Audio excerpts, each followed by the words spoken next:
یا آپ کا اسپیسیفک مسئلہ بتا کر قریب کے علماء سے آپ مشورے لے سکتے ہیں.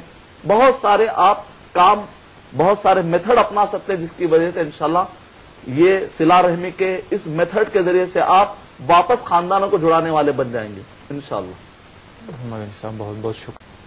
ابھی آپ نے بہت ہی اچھا سوال کیا ہے. حوالہ لکھ لیجئے سورہ صافات سورہ نمبر 37 آیت نمبر 100، سورہ فرقان سورہ نمبر 25 آیت نمبر 74 کے اندر اللہ سبحانہ تعالیٰ نے پہلے ایک دعا سکھائی، ربی حبلی من الصالحین، اے اللہ سبحانہ تعالیٰ مجھے صالح اولاد عطا کر.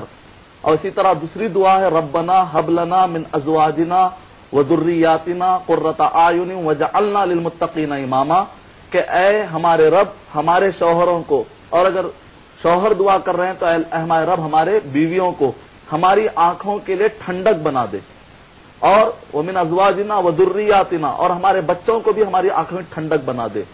یقیناً اس دعا کے اتنے فائدے ہوئے ہیں کہ بہت سارے گھر ٹوٹتے ٹوٹتے بچ گئے الحمدللہ.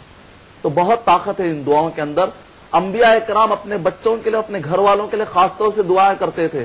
سورہ نوح سورہ نمبر 71 کے آخری آیت، اور اسی طریقے سورہ ابراہیم سورہ نمبر 14 کے آیت نمبر 35 سے لے کر 40 تک، رب اجعلنی مقیم الصلاۃ ومن ذریتی. اور اسی طریقے سے زکریا علیہ الصلوۃ والسلام نے خاص طور سے سورہ مریم سورہ نمبر 19 کے آیت نمبر 1 سے لے کر 5 تک بچے کے لیے دعا کی. تو اس کا مطلب دعائیں کرنی پڑتی ہے. حالات سدھارنے کے لیے دعائیں بہت اہم ذریعہ ہے انشاءاللہ. بہتر، شکریہ. ایک کالر لائن پر ہے، بات کرتے ہیں. آئیے. ہیلو. ہلو جی فرمائیے گا. السلام علیکم. وعلیکم السلام ورحمہ. میں حیدرآباد سے بات کر رہا ہوں. جی کون صاحب بول رہے ہیں؟ سید مسعود علی. مسعود علی صاحب. جی جی فرمائیے، آپ کا کیا سوال ہے؟ میں گھر کا بڑا بیٹا تھا صاحب، جی تو سعودی عرب کو گیا، جی جا کے اپنے بہنوں کی ذمہ داری، ماں باپ کی ذمہ داری پوری کرا. جی میں اپنے بیوی بچوں کی واسطے کچھ بھی نہیں کرا جی کہ میرے ماں باپ کو تکلیف نہیں ہونا بول کے. جی آج سب مزے میں ہو گئے. جی آج میں بیمار پڑا ہوا ہوں، بستر پہ ہوں. اللہ شوگر ہے رحم میرے کرے، کو، اللہ رحم کرے، میرے کو پیٹ میں پھوڑا ہو گیا ہے. اللہ رحم کرے. علاج کرنے کے بعد سے پیسے نہیں ہے.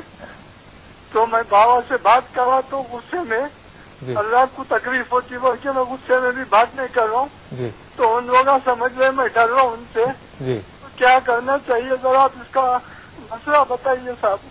اللہ آپ کو صحت کاملہ عطا فرمائے اور صبر جمیل عطا فرمائے. چھوٹے چھوٹے بچے ہیں میرے کو. جی میں بہت پریشان ہوں، کھانے کو محتاج ہوں، کوئی نہیں دیکھ رہے صاحب. جی جی میں ان کے بعد سے بہت کچھ کہا، نہیں بولنا چاہیے، مگر آج میرے کو کوئی پوچھ کے نہیں دیکھ رہے صاحب. جی جی ذرا پوچھیے آپ ان سے. جی بہتر ہے. آپ کا سوال میں سمجھ گیا. آپ کو یقیناً تشفی بخش نہ صرف آپ کو جواب دیا جائے گا، اگر آپ کے والدین اور آپ کے عزیز و اقارب یہ پروگرام اگر دیکھ رہے ہوں تو یقیناً اللہ ان کو ہدایت دے گا. یہ ساری باتیں انشاءاللہ ابھی بتائی جائیں گی. شکریہ بہت بہت آپ نے کال کیا. مدنی صاحب اچھے وقت تو ہر کوئی ساتھ ہوتا ہے، جب برا وقت ہوتا ہے تو ہر کوئی چھوڑ جاتا ہے، چاہے وہ بلڈ ریلیشن ہی کیوں نہ ہو. تو جیسے کہ ابھی عیاں ہو چکا ہے کہ صاحب نے جو بات بتائی ہے ابھی، تو اس ضمن میں اسلامی جو احکامات ہیں اس کو تھوڑا واضح فرما دیجیے گا، تاکہ جو دیکھ رہے ہوں ان کے والدین یا کوئی رشتہ دار ان کا دیکھ رہا ہو تو وہ ان کی عیادت کے لیے آئے، ان کی مزاج پرسی کے لیے آئے، ان کی مدد کے لیے آئے. وعلیکم السلام ورحمۃ اللہ وبرکاتہ. سب سے پہلے میں دعا کرتا ہوں کہ اللہ سبحانہ و تعالیٰ آپ کے نیکیوں کو قبول کرے. آپ نے جو بھی اچھے کام کیا اللہ سبحانہ و تعالیٰ قیامت کے دن اس کو بڑا چڑھا کر اجر لکھے. آمین آپ کے بیوی کے لیے، آپ کے بچوں کے لیے. اور اللہ سبحانہ و تعالیٰ یقین کیجئے اللہ سبحانہ و تعالیٰ آپ کو ہرگز نہیں چھوڑے گا، ہرگز آپ کو اس حالت میں نہیں چھوڑے گا. ضرور اللہ سبحانہ و تعالیٰ آپ کی مدد کرے گا. قرآن مجید میں اللہ سبحانہ و تعالیٰ کا وعدہ ہے. البتہ وقتیہ طور پہ آپ جو پریشانی میں ہیں، اللہ تعالیٰ نیک لوگوں کو، ہر ایک کو اللہ تعالیٰ، جس کو بھی اللہ آزمائش میں ڈالتا ہے، تو آزمائش بھی ایک بہت بڑی چیز ہے. نبیوں کو اللہ سبحانہ و تعالیٰ نے آزمائش میں ڈالا ہے. یعنی مطلب ہے کہ شہید ہونا، آزمائش میں آنا ایک بہت اونچا مقام ہے. ایوب علیہ السلام کو دیکھیں، آزمائش میں انبیاء کرام آ گئے ہیں. تو اگر اللہ سبحانہ و تعالیٰ نے وقتیہ طور پر آزمائش میں ڈالا ہے تو اس سے آپ اس کو عذاب یا اس کو تکلیف مت سمجھیے. اس کا مطلب اللہ کے پاس آپ کا بہت اونچا مقام ہے. ایک بہت پیاری حدیث سناتا ہوں.